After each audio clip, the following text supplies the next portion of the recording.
அப்படி ஒரு கட்சியை ஒன்று நடத்திக்கிட்டு அந்த கட்சியினுடைய தலைவர் தமிழ்நாட்டு முதல்வர் சொல்றாரு, நமக்கு கொள்கை இல்லையா? எப்படி? நமக்கு கொள்கை இல்லையா? பிறப்புக்கும் எல்லா உயிருக்கும்னு ஒரு அடிப்படை கோட்பாட்டை நம்ம கட்சியினுடைய ஒரு முக்கிய கோட்பாட்டை அறிவிச்ச நமக்கு கொள்கை இல்லையா?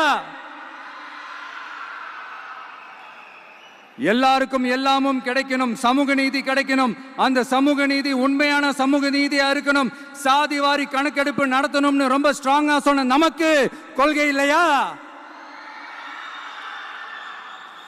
CAA அறிவிச்சதுக்கு அப்புறம் அப்ப நம்ம கட்சி ஆரம்பிக்கிறதுக்கு முன்னாடியே எதிர்த்த நமக்கு கொள்கை இல்லையா?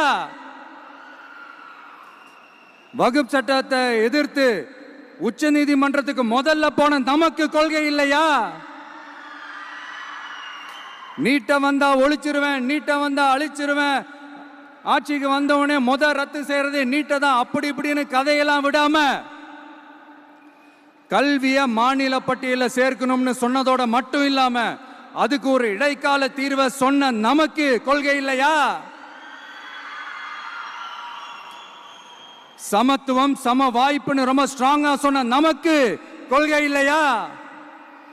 இப்படி கொள்கையை வெறும் பேச்சில மட்டுமே பேசிக்கிட்டு எல்லா கொள்கையும் அண்டர் கிரவுண்ட்ல அடக்கி வச்சுக்கிட்டு என்னவோ இவங்களுக்கு மட்டும்தான் எல்லா கொள்கையும் குத்தகைக்கு எடுத்த மாதிரி, இவங்க கொள்கையே கொள்ளை தானே.